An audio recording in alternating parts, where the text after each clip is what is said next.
Oh, a good sound JB Danquah, so said JB Danquah, one yet she will come out. JB Danquah, then, aha, JB Danquah. Munche achievement back up. On one chrome ofi, on one chrome JB Danquah, on one chrome hokrano. Munche idea back up. Oh, Chrome. But I know another day's discussion. But that's some Beba Parliament. Momra, Moberia, Obia, Pelbi or Finicrum, no Abonabaso, no problem. But the Etienne say, one bob, Yen Chow Chow, or and then MPP for you a few buzia. Really? Me, I am in pet tribal politics, meaning Johukra. But I do maybe as a central region, Western region, Volta region, Greater Obian Shisha Nipa one the man or ye BB Emma Ghana. Look, I will never stop saying that. JB Danquah, so far the time, any Kwame Nkrumah Jawadia, not JB Danquah, no concerning, or the Kwame Nkrumah concern, JB Danquah. San Rami kind of letter back, which Sassam will grant so be two mukrada bang.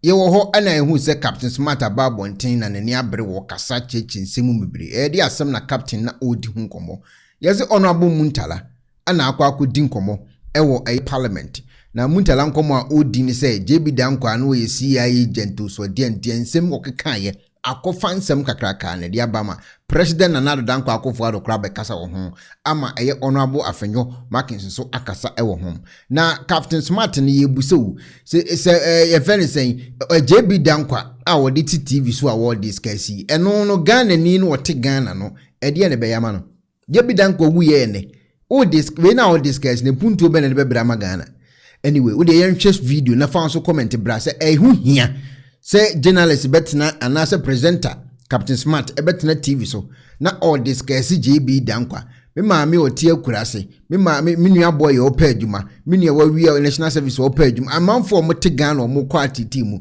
JB Danquah ye discuss with TV so le fa comment bra mfaso be na de be ba ma Ghana obetimi a kire wa adwene am ye hu because wadi hu nkomo ache madwene ho amente ase se as we gina asem no so akere do ede no pese wo achieve ankasa e wo JB Danquah wanye hwe ama Ghana nti se yenye ne den anyway we de yenko asem no hwede sie yenko parliament na yenko ti de Muntala e kan e wo parliament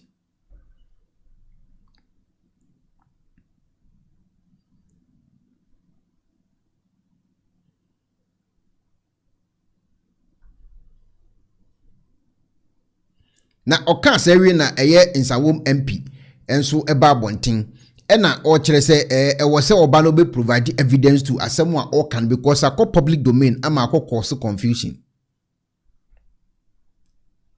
se ya ye ka se eye mpanyifo anasa ahemfo a omowo eye Abuakwa Akyem eye Abuakwa mpanyifo ahemfo akogunsa ewo eye JB Danquah emu so eno mu kire se ensem ahodo a ekoso media no so ne ade no omani nje ho empanyifo edi hu nkomo ba before ne yenhwe eye tamom ko gunsa ewo JB Danquah na yisu na sie ye anase ne naso no intinsem o mo kan after so mo gunsa wi na je o mo grant interview no mo kire mu ade property nti o mo yes ade Captain Smart hu se empanyifo anase Abuakwa ahemfo akoyesa ade eno san tena na fidie so edidi mpanyifo ya tem tika na adwene kire nkofo no omukoso ede eye petition ekopie mu parliament a omukọ petition parliament na amanfo so omuntia na mebusa nkofo ba abontia na omukase daughter of a medrai se me ekoi na parliament se eni kwan se omukasa asem na omuye petition eye anwonafo eye petition se adentina omukase we daughter of a medrai na jeje akum nipa omuye petition ko eye parliament obi en ho ka ho asem adena achemfo nso se de omakasa ama omodishi bi omani anje ho omaye petition akọ parliament na no de nkofo se omuntia se sesi e ka se parliament agikrata no na Danquah Akufo Addo edna no atum akasa edi afa ho sanso na Afenyo Markins so edi nkomo enso edi afa yenni nkantie de na Danquah Akufo Addo okae ensem sei na Danquah Akufo Addo edi tudwa bra na wakohiem no mo dwene JB Danquah hono and the programmer ebe koso na eno na afenyo Mackinson so je microphone no so ye den o che na adwene efa asem no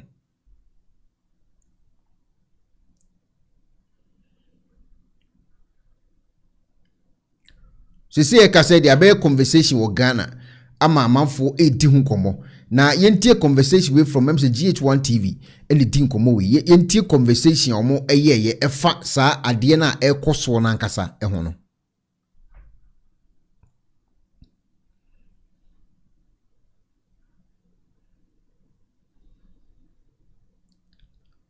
Still, Captain Smart is on Tiasi. What I should see on your TV and what discuss JB Danquah woo. Actually, Ghana for ya samu. Yeah, Captain Samoa walking any dear Kosui. We a gun near wood team. Me patch on Mr. Witcher Wadjane. A dear pan out here, a be impact ben and the bre on my Ghana, especially you to now, a what 2025, you know. And this year, bow Captain, when you shake can, or me and way, Air Force. Obi a wo JB Danquah asem akofa be ya didi na kai e de pan e de bebre 2025 e wo mu sese you tell wo Ghana e de bebrom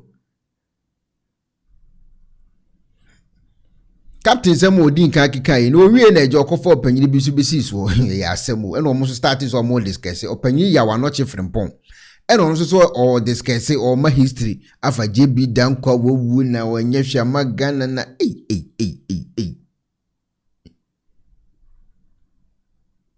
Abusia, yemi kanokre. Dear Kosi, who is saying, would you know first time or for comment to go comment section? Na afi so like a page, you know, for more videos. Subscribe to channel no, so that post videos abiti miaka. Next wa adwene e wo video yi ho. E de pan fa so de ana you te wo Ghana e benya fi side na ade we kra ne say.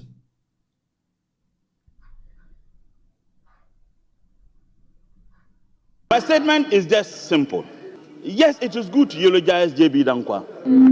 It is good to espouse some of the good things he did. And I won't stand here and say he never did anything good. But it's important to appreciate the fact that he betrayed his state. In fact, Martin Marida's book, Mr. Speaker. He was a traitor. He was a traitor. Sit down. He was a CIA. Sit down. Sit down. Before I walk into this chamber, I am quoting Martin Marida's book of the State of Africa. He described JB Danquah as one of CIA agents who was paid to betray his country. These are not my words. These are not my words. Mr. Speaker, I have a copy. I have a copy of that book in my office. No way. Are you also? He played no role in the building of Abuakwa Dam. I felt our colleague, the Honorable Mutala, made a point ascribing some allegations of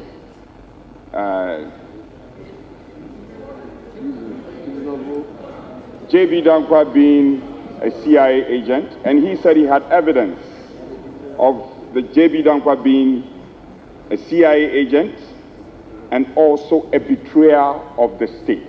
So we thought that was outward, that was outlandish, and that was out of place. And it's not parliamentary, but we felt that on this note, we want to make a formal complaint. Because on our side, we want to make a formal complaint to your side, that this should be investigated. The records reflect. Once this is investigated, we should get to the bottom of this too. It's quite unfortunate we've allowed this to go and we are not commenting about it. Nobody is attempting to draw parity. No, it is not an attempt to draw parity. The Honorable Dr. Ezanoto knows how we on this side respect her. I respect her a lot. But Speaker, the allegations thrown at JB Danquah cannot be wished away. Speaker, we will pray your wisdom on this matter, and we should bring some finality to it. And I make that point strongly, that it was unparliamentary comment and was totally unnecessary, that it should be expunged from the records, and the Honorable Mutala should be called, should answer some questions, reasons why he made those allegations against JB Danquah.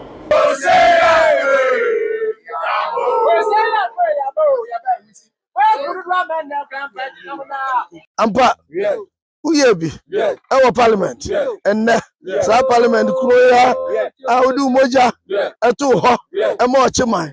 And kasenchie. And mguasia. Amfata. Onyongobi. Wogu. Ebani say no. Ochima. Ye dia no. Ye nim ni aye. Enu nti Akyem si entrance. Ye baba na so. Ye no abekasa. Ye the petition. Akoma speaker. Nana unzeni. Ye frewa. Nani ye hwe ni. So nipa ko wo de odo dia ko ye ahombrasie ade bu aga na nti umpa ne bone. Nemom ye gunsa se tayachi no ma twenzan onfa chopa ma na se osi onfa chopa maria nananom ye shia ha na ni ye diem ye betu. We are all here to show our concern to the Speaker of Parliament that somebody has brutally insulted our dear beloved Dr. J.B. Danquah upon all he had done for this nation. He doesn't deserve that. So we are here to pour libation on the tomb and send our petition to the Speaker by tomorrow. That's all. What are you requesting from the Speaker? For the person to withdraw what he said. That's all. Well, a good sound JB Danquah, so said JB Danquah, she will come out. JB Danquah, JB Danquah. Munche an achievement back. On one chrome ofi, on one chrome JB Danquah, on one chrome hokrano. Munche an idea back. Oh, Chrome. But I know another day's discussion, but some Beba Parliament. Momra, Moberia, Obia, Pelbi ofini chrome. No abonabaso, no problem. But the Etienne say, one bob bew, yen chow chow, or and then MPP for you a few buzia. Really? Me, I am in pet tribal politics, meaning Jehunkra. But I do maybe as a central region, western region, Volta region, Greater Obian Shisha Nipa one the man or ye BB Emma Ghana. Look, me, I will never stop saying that.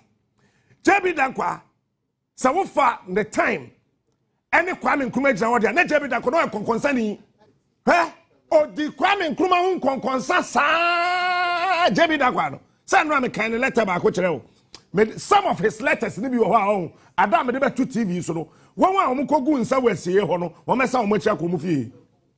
One e kwa sie ho ko gu nsa egu JB Danquah da so no. Me se nkonkonsa JB Danquah di wo Ghana ho. Hey, let nobody try. Yes, if you Ukrom, we agree. Ukrom ho no fi, you know we agree. It is of you Ukrom now per se. Wo said en nyama, enyama sebo. But the etiane say, enukure bia esie no. Yebeka. Ana mura fi say, JB Danquah na kan say, akoso modam. Se Kwame Nkrumah betimi ewu, akwa aba. No wawu, no wakwa aba. Ontimi nya akoso modam. Ana mura fi. Mura fi. JB Danquah na kai. Se Kwame Nkrumah bewu, akwa aba. No wawu, no wakwa aba. Akoso modam. Ontimi nsi. Enso edu baby no, na nkrofo kontokwa so omo pekanea akwa JB Danquah krom. Akoso modam kro ya Kwame Nkrumah si ye no. Me mbo mi trimu nkan samo. There are documents to show. Kede Match Factory. Asama na JB Danquah troye. Sa Kwame Nkrumah besi Matches Factory. Eti Kwame Nkrumah be kire Ghana fo nkoda asa de esi nom jot. JB Danquah da kan. I want to stand, Abraham. Nonsense. Ye JB Danquah da kan. Meanwhile, checking abusuafo aye adwuma okede. Match Factory ho. Ade aye me ya wo Ghana ha de say. Yetna ase. Emma, enkrofo bia na wo fra wo ho professors. Dane Ghana your history. First one, Professor Adubuahin, former flag bearer of the New Patriotic Party. Professor Adubuahin, Dane Ghana history nani, Tron said you know, if he said no necessary enkrofo, and people went to secondary schools to read Professor Adubuahin's history books. Meanwhile, 80% of all the things that he wrote were not correct. And I am challenging any professor of history to come here, young Fanto, date and time. They twisted our history to suit the UP tradition because they had the backing of the CIA. Now you see, America, for they have a day, yes, we will declassify information about a maybe a woman in Crophobia. Me say, you didn't crack anebeba. No one who dear CIA for boy, meetings are one Ghana for the BA, yeah. Jerry Danquah don't come home. Not Jerry Danquah come home. Was Jerry Danquah not part of those who went to Salt Pond? So we are UGCC for meeting these CIA people for the overthrow of Osage for Dr. Kwame Nkrumah. What are we talking about in this country? I am challenging the professors of history. Come here. You before said that Danny Ghana history, then Professor Aaron Michael Quay, former Speaker of Parliament. I respect him and I love him so much. Obepe flag bearer ready with MPP. Me na me kind of profile. They na you launching the campaign. Oh, come on, say Busano. Nobody should try to glorify anybody far and above Kwame Nkrumah.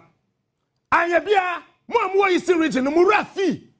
Say JB Danquah can say Kwame Nkrumah kwaji aduro e de abesa ambassador hotel a Akufo Addo. It is so real kra mo bi anko hotel hon koda ho. Have you people forgotten that? He wrote or Troy Kwame Nkrumah hanki na ehye ne bottom na etuntum. Yes hey wakodi aduro. Na edi paso de we ye den na okuta hanki tuntum. Or the to ho okofa white handkerchief Ghana for so akwaje kankan nyame afrigini. Bosoma na konfo be na tigini e friend kankan. Chi kasa kankan chesa de ebon. Eye Jabi Danquah de kan. Samo bi anko enkoda ambassador hotel. Ewo eye Kofodia. Na Kwame Nkrumah de duru akwahye ho. Ukwada ho a obewu.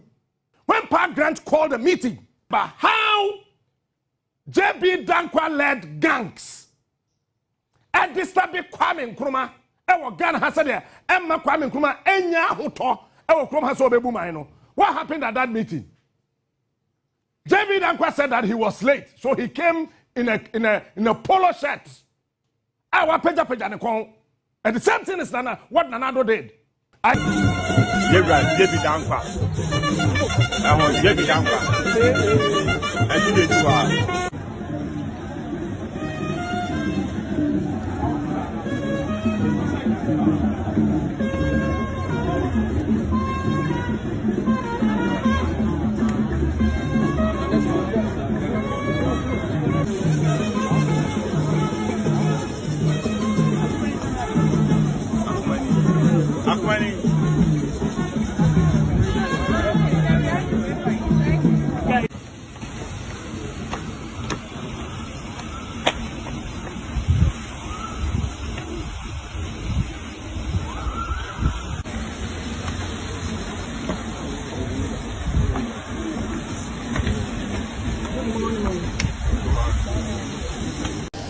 the concerns presented would definitely be brought to the attention of the Right Honourable Speaker for his appropriate, response. Okay.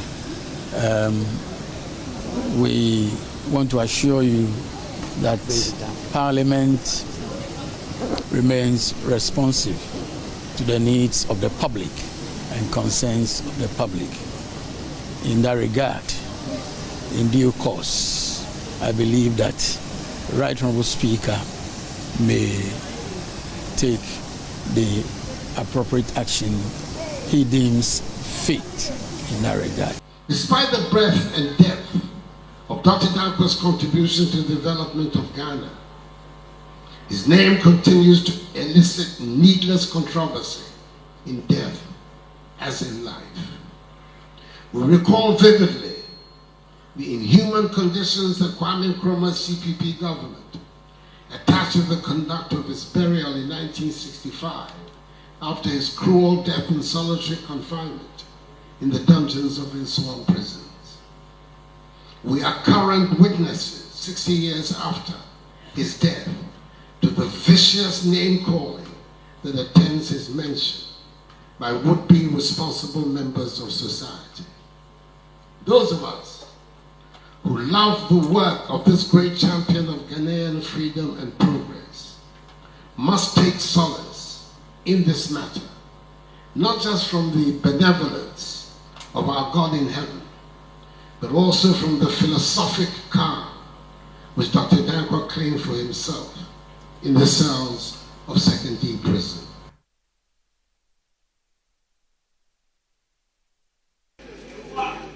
Former President Nana Addo Danquah, Akufo Addo.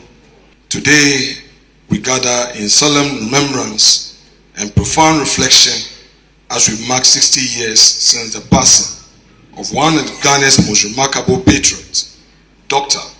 Joseph Boakye Danquah, who endured ultimate sacrifice for his love for his country and the freedom of her people. His legacy is woven into the fabric of Ghana's political, intellectual, and constitutional development. Dr. Danquah was more than a scholar, politician, statesman, and an advocate. He was a poet, a playwright, and a chronicler of our history, customs, and norms. He was a visionary who dedicated his life to laying the foundational principles of our democracy. Indeed, the principles of democratic accountability, free enterprise, free expression, and the rule of law, which are all today enshrined in the Fourth Republican Constitution, are the very ones that he fought for from the 1920s and died for. We'll now bring you more on our earlier story where a petition was presented to the Speaker of Parliament over alleged derogatory remarks made against the person of Dr. J.B. Danquah. I've been joined on the phone line by convener of the Coalition for Youth Development in Okyeman, Kyei-Duah, to provide further explanations on this issue. Good evening, sir. Thank you for joining us. Thank you, madam.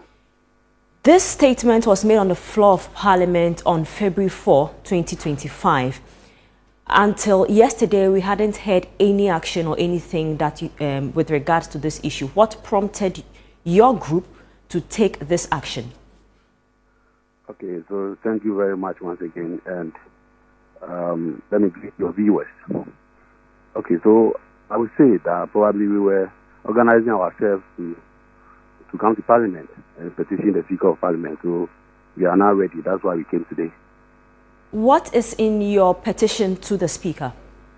Okay, so the petition, as you have already seen it, we are just asking the Speaker of Parliament to compel the Honorable Murtala Mohammed to withdraw the comment. Specifically, he said Dr. J.B. Danquah was a member of the CIA and also a traitor to this nation. So we just urge the Speaker of Parliament to, as a matter of fact, compel the Honorable Member for Tamale Central, the Honorable Murtala Mohammed, to retract and apologize to the family of J.B. Danquah and to Okyeman and Ghana as a whole. So that is the import of our petition. And is that a specific response you are expecting from the Speaker of Parliament? Absolutely, that's what we are expecting, because Dr. J.B. Danquah was a national hero who laid down his life for this country. He was an author, a lawyer, a politician, and a theologian. As a matter of fact, he played an instrumental role in our struggle for independence, together with other members of the Big Six. So he's not someone that we will sit aloof or fold our arms for him to be denigrated in such a manner that the member of Parliament did. Never. We are going to allow that. That is why we are of the strongest opinion that the Speaker of Parliament should compel him to render an unqualified apology to the family of J.B. Danquah and Okyeman at large. Now, have you gotten in touch with the Member of Parliament in question, who is a Tamale Central Member of Parliament, Murtala Mohammed, with regards to the comments he made on the floor of Parliament? Please come again. I'm asking if you have gotten in touch with the Member of Parliament who made those remarks against the person of Dr. J.B. Danquah, Murtala Mohammed. And no, please. We are here to get in touch with him. We are here to get in touch with him. We have never spoken with him. Why are you yet to get in touch with him? He made comments you deem were not right. Why wouldn't you speak to him? I'm sure when he made that comment, his attention was drawn to it by the minority in Parliament. As a matter of fact, the minority leader drew his attention to the comment that he made that day. that the comment was unsavory and derogatory. So we didn't think it was right or we should bother ourselves to contact him. When we sent the petition, or having sent the petition to Parliament, I'm sure the Speaker of Parliament will deal with the matter. We trust in the Speaker of Parliament. We have absolute trust in him. He's delivered for this country, and we trust his competency. So we know we will get the positive result. So once the Speaker of Parliament is involved in this, you do not have any intentions of speaking to the Member of Parliament in question? Okay, you are prompting me now. So if the need arises, you get in touch with him. You're not afraid at all. If we get his contact and we speak to our leaders or people who advise us, maybe we can contact him. There's no worry about that. If Parliament fails to take action, what will be your next course of action?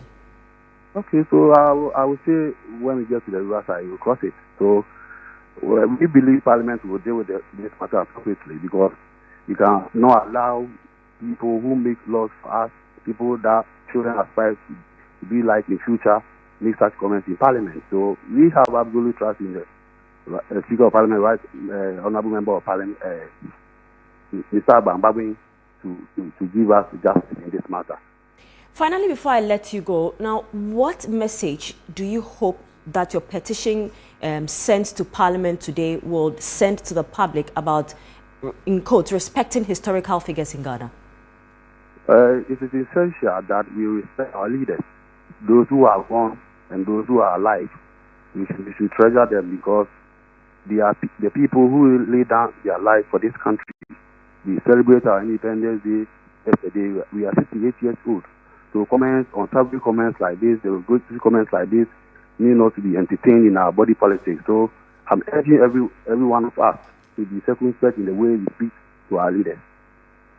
Thank you so much for joining us. That was Akyem Kyei-Duah, who is the convener of the Coalition for Youth Development in... But if he knows, and I'll prove to you from this book, Okyem visited Kwame Nkrumah 5 times. Discussion men of course between Okyem and Osaji for Dr. Kwame Nkrumah. And you Okyem Chebi Hine. Because Bakatwa say you knew Okyem bia Ghana ha. Akyem enclave no ya chemu miensa. Obia di nimkui. Obia nso nche obia. Etient me ka say nipa ba akofo na ye Akyemfo nyina hene. It's a lie. Eni buku biam. Wo call Ministry of Chieftaincy and Culture.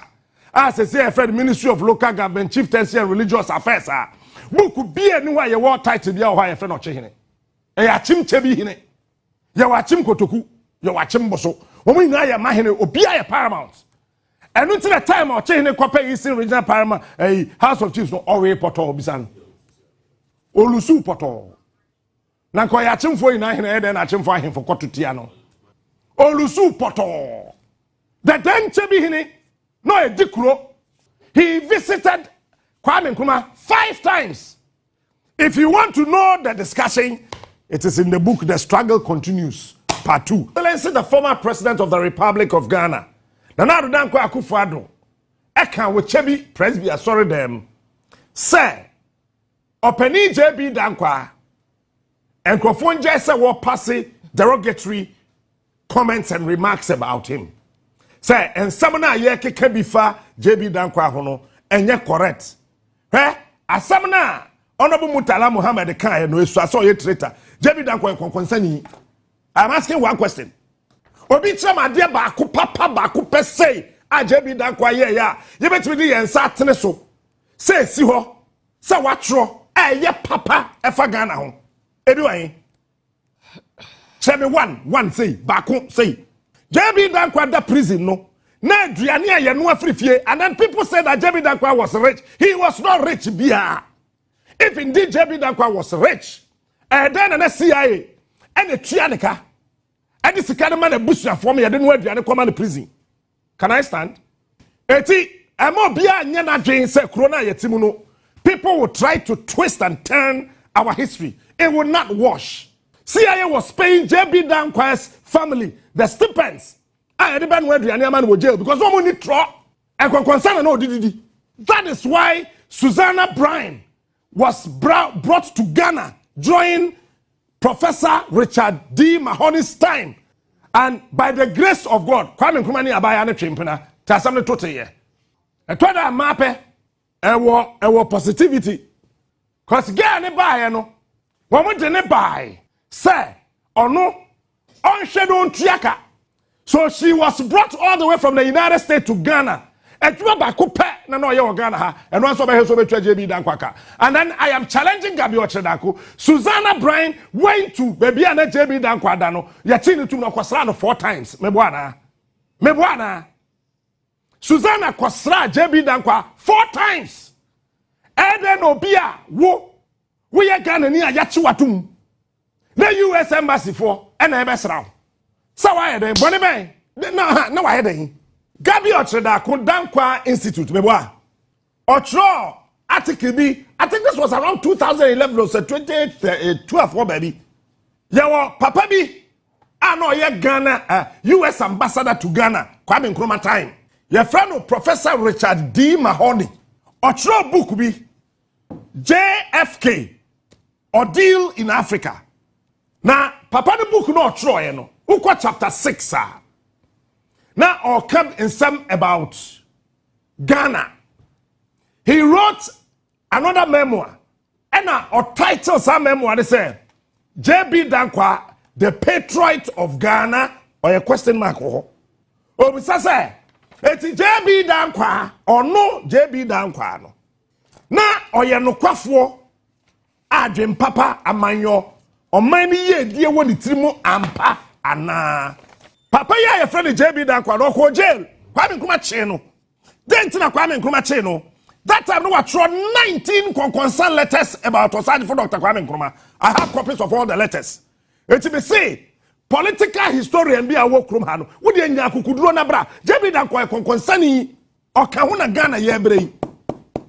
Papa ne throw sa book no. Chapter 6 no ensem bi wo ho. Eno na Gabi Ochedako or throw to Danquah Institute for website. Says Sikebia na America for Triama JB Danquah. So because why concerning no Ghana hano. Na ye US Embassy and an etria Sikano, Emma JB Danquah. Na mom na CIA and an etria. Gabi Mebuana. Why did you pull that thing down? A year swano, Gabi Ochedako e puli. Sadiane down. It's now in any case. Mete me yet mama media general.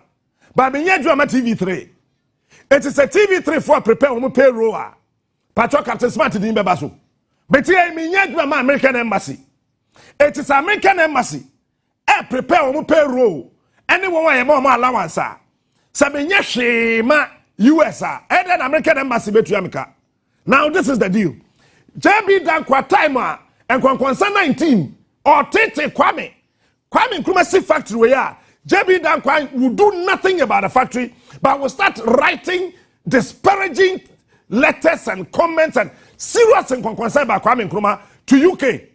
And you know what? Russia was monitoring JB Danquah, and if you want to dare me, it can be found in this book. Okay. If again you want to dare me, you can still find it in this book. Remember, so proper. Again, if you don't want to believe me, go and read Richard Hall's book that he wrote, Kaunda, founder of Zambia. You will find it there. Now listen to me. And then go and read Professor Richard D. Mahoney. Time at JB Danquah fi Okwada prison no. Next CIA etua JB Danquah busha foka. Say fan where you come in prison. No a CIA asset. Now let me break it down so you can understand proper. Say CIA new year Juma. One more 2 categories for foreigners. And one more 5 categories for one United States of America. Mapa, one person who use one proper. It's either you are an asset or you are an agent. Say US CIA catch us away one more asset. Umo du panche agent. Asset no 1 within concern. 2 within secro. Number 3 and some I want many more. Ebetimi amo minor year. US Eshisha or Monsan Kayano, one hour they come out. Me say it has taken me so to learn about JB Danquah. Oh, yeah, concern. He's not just a traitor. Padini ya concern. And I'm daring anybody. Yeah, share 1-on-1.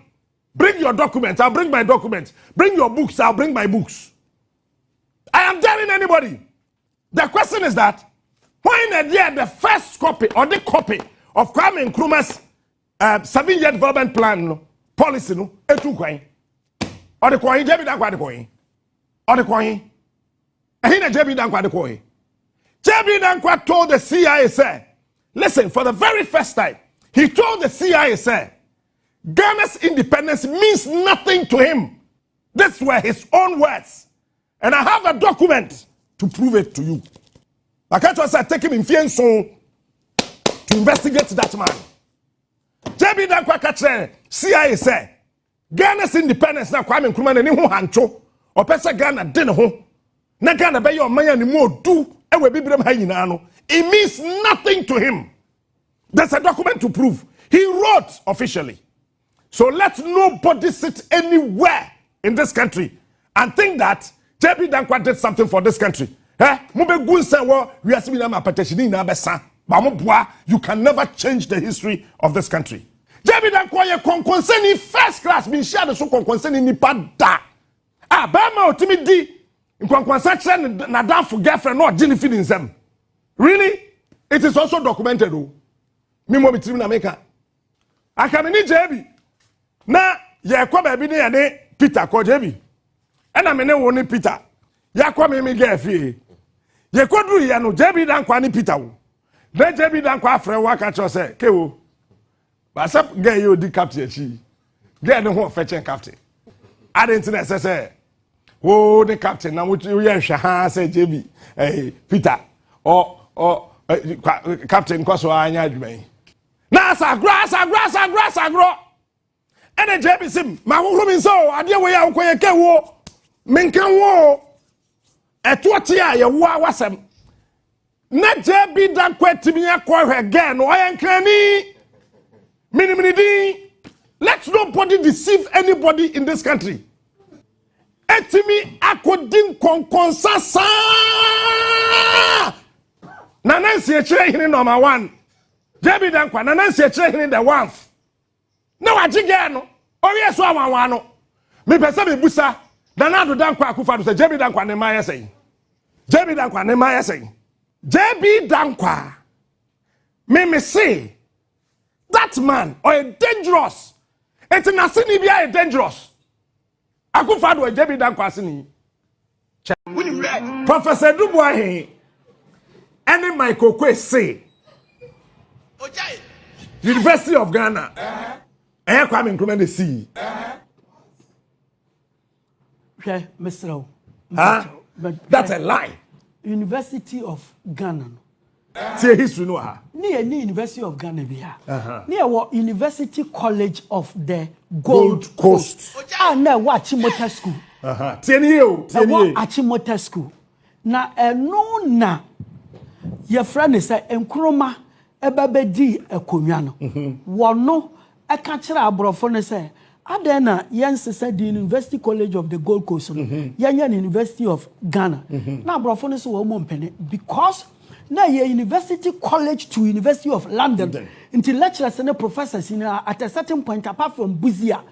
Abrofo. Until I said we have created. So Buzia was the first African professor Ochade our Institute of African Studies okay na ho na or African Studies na institute ni dey chere na Nkrumah baby no chere African Studies, so then he will be at sociology department na Buzia na your friend say a course University College of the Gold Coast wa Republican wa Akufo Addo wa year free one no mistake pa nkofo bebre enim Kwame Nkrumah and declare republic 1st July 1960 and charter ni bibia etumi elevate university no what they call my governor na Lord Luso on sign because Obeka said I saw good British your friend say Queen Elizabeth enimu ase ya sign into ya Ghana no na university the University College of the Gold Coast until say Obaba president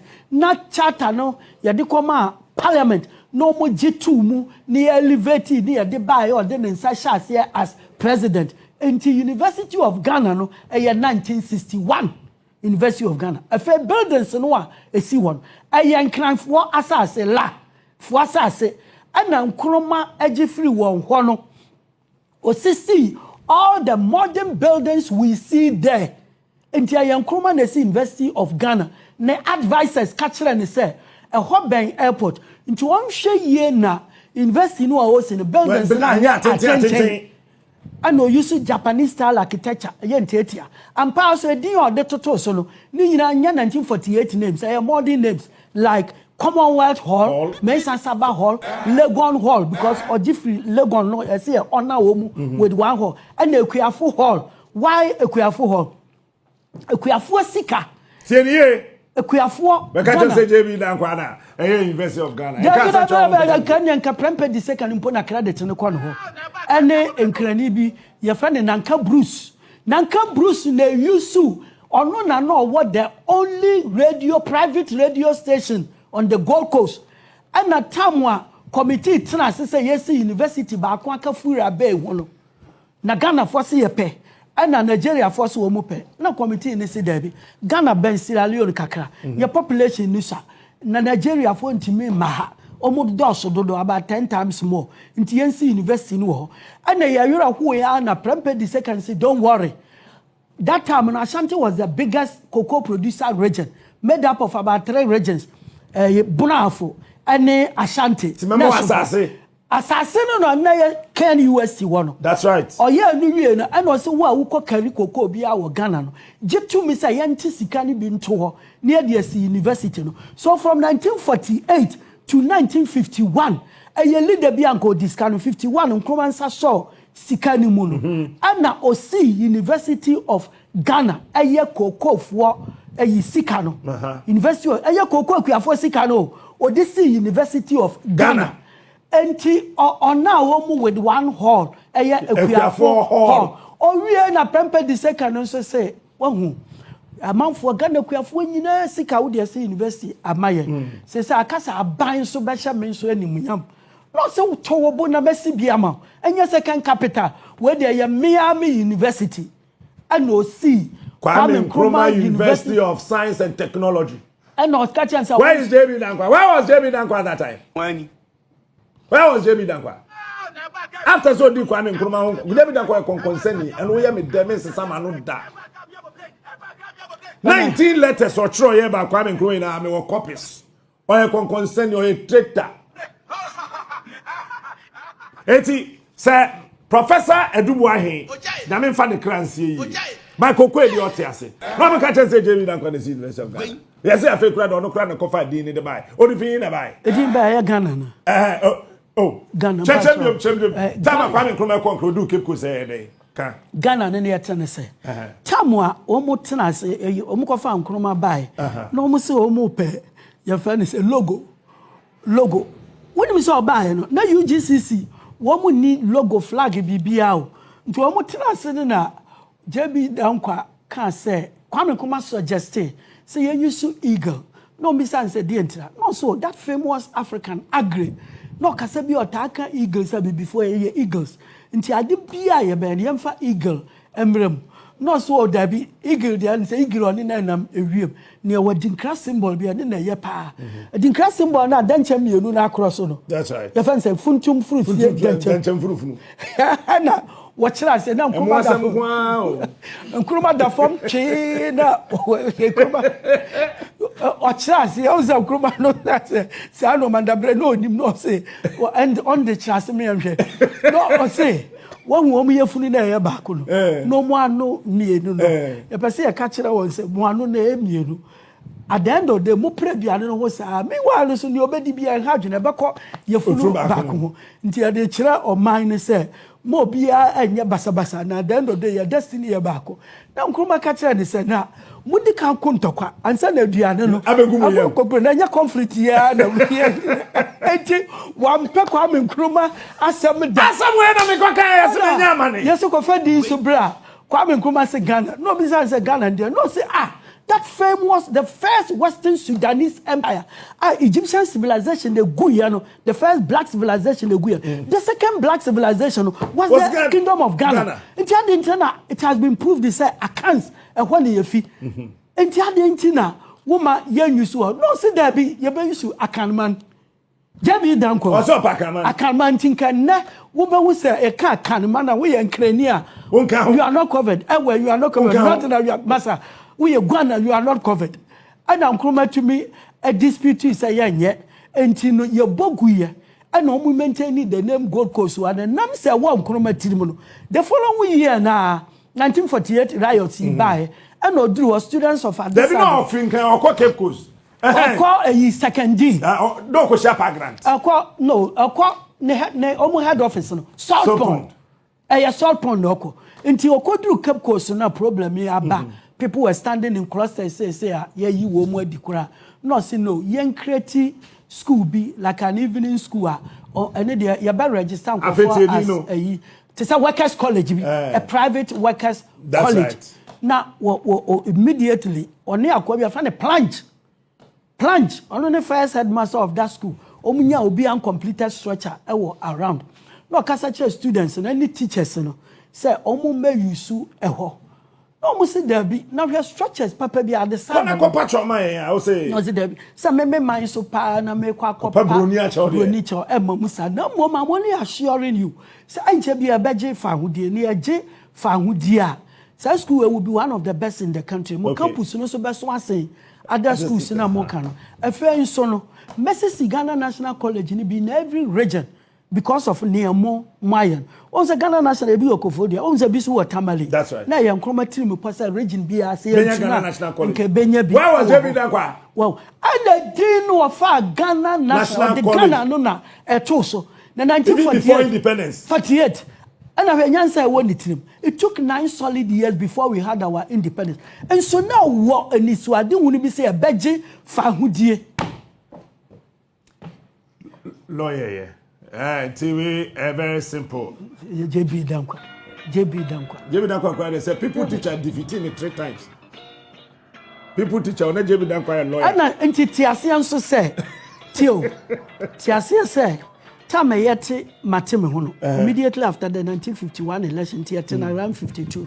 JB Danquah no who JB Danquah was 65. And then Asante now Kofano Mayor, the leader of Matemu NLM. Na leader near Bafo Akoto. Intimpachao. Asante for Mumi Siadio. Ye be Bia wa Ghana. Your friend the Danquah Buzia tradition. I am true. I am JB Danquah supporters. Led by Nyaubo Nidina Wewunu Professor. Aha, Omuna do one Ajane Kasia, EDBT Asante say, Asante for Nedoso. Indeed, Sashanti Juno whom you know, and Omubeyi President Sa consider we as a bessay. Na unity in anyone, tem no moon you ready so by a set to na Akyem for now what just about 6 constituencies in Mudi Wanchino. And there be a munya problem. Not till Metropolitan Ashanti Kwa 47 constituencies, Metropolitan Ashanti, and a new region a year created Ahafo. Ahafo is 100% Ashanti. Oh, yeah, sure. 6 constituencies. What the one? 47 plus 6. In your 53. I'm so one content in your papa. 53. One can in term. No mess. What I say? No, I call I say north, I say south, I say central. Now you're part of Ashanti Empire. That's right. We are Aguna so edrum no mfa Asante na baba gu ho. Aguna be search now. So what you say? Central region Aguna so edrum. Obanya be 3 constituencies. Be wuro ngwa bagu. Na Breman Sikuma. Also ko Breman for so Kuma se Breman na e ba he. So what you say? No wa ba kwawu. Obanya be 4 constituencies say kwawu we 100% Asante. We are wa ba New Jabe North and South.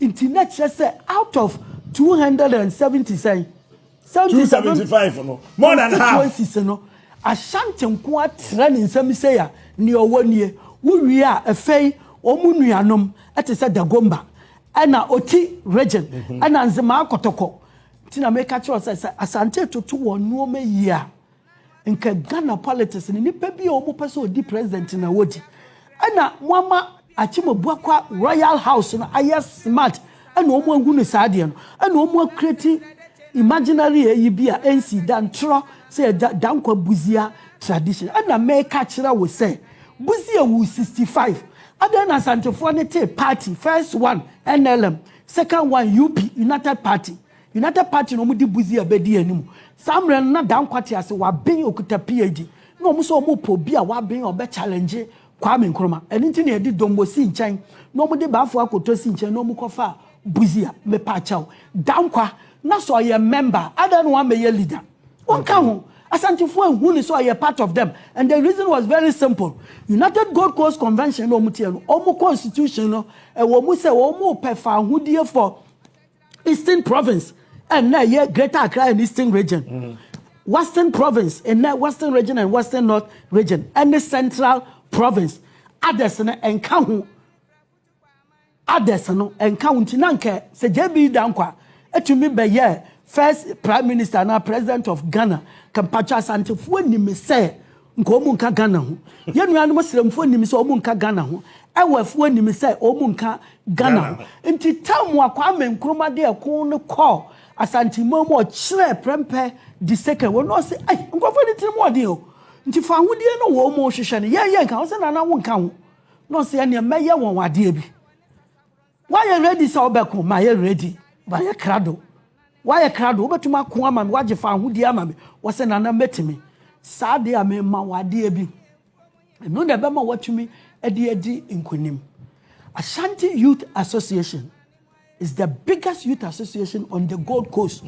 Mena media one pennyfo na bi ne Alalam Ponsa Victor Wusu Krobwadu say Kwame Sanapoku Jantoa ene nunua na ya Jantoa papa asem ne ai Franklin Adubo bi Jantoa me de won ma enti wode won bedi Nkrumah echi no na Nkrumah mu aye do because they became part of the committees for youth organizations na ye part of the UGCC and they share Nkrumah say as general secretary direct to Obabedru South ha na say 48 riots no wono na akofa ba say ye pamono so momo pamemi afirekuo no mu woni nipa etamachi hey Asante hene odi nipa de atamachi nti Ashanti Youth Association no ene ma ba Nkrumah chi dom ma wotumi beje fa ahudi a Asante hene title no de ma no dan wo kire mu se ka so oni kan ko mankasi mbebua no be san ko wie ye wa Asante hema ho ena mo wie di wie ye ma no sa man osa agefo nti Ghana de ye ka JB Danquah no